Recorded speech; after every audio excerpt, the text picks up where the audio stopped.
बंगाल में विधानसभा चुनाव से पहले सियासी गहमागहमी बढ़ती जा रही है। अब कांग्रेस नेता अधीर रंजन चौधरी ने कहा है कि टीएमसी किसी हाल में बीजेपी का मुकाबला नहीं कर सकती।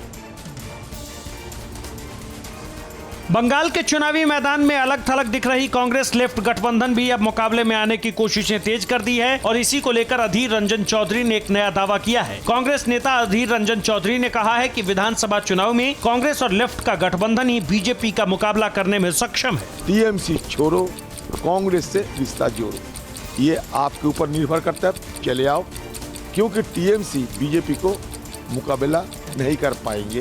क्यों ना कांग्रेस और लेफ्ट पार्टीज की गठबंधन पे भरोसा किया जाए। और दिल्ली के लोगों को एक बार फिर से महंगाई का झटका लगा है। इस बार फिर से घरेलू रसोई गैस की कीमतों में इजाफा किया गया है। दिल्ली में आम आदमी को सरकार ने फिर से झटका दिया है और एक महीने में दूसरी बार गैर सब्सिडी वाले एलपीजी सिलेंडरों के दाम बढ़ा दिए हैं। इस बार एलपीजी सिलेंडर के दाम में 50 रुपए की बढ़ोतरी की गई है। दिल्ली में अब घरेलू सिलेंडर की नई कीमत 769 रुपए हो गई है। आधी रात से नई कीमतें दिल्ली में लागू कर दी गई है। इससे पहले 4 फरवरी को भी एलपीजी सिलेंडर की कीमतें बढ़ी थी। पहले हफ्ते में सिलेंडर 694 रुपए से बढ़ाकर 719 रुपए किया गया था। पिछले साल दिसंबर से लेकर अब तक सिलेंडर के दाम में यह तीसरी बढ़ोतरी है। दूसरी तरफ पेट्रोल और डीजल की कीमतें भी लगातार बढ़ रही है, जिसके बाद आम लोगों की दिक्कतें बढ़ गई है। आज से देश भर में 4 पहिया वाहनों के लिए फास्टैग कंपलसरी कर दिया गया, यानी कि अब टोल प्लाजा पर सिर्फ फास्टैग से ही टोल टैक्स का भुगतान होगा।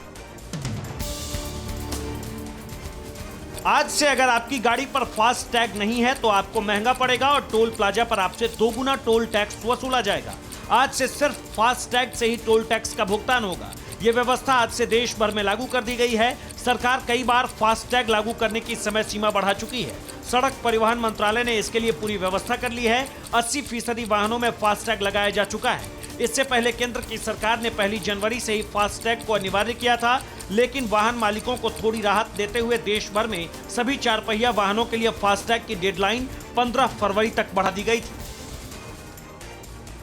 कृषि कानून के विरोध में दिल्ली बॉर्डर पर आंदोलन कर रहे किसानों ने पुलवामा की घटना के 2 साल पूरे होने पर शहीदों को याद किया और कैंडल मार्च निकाला।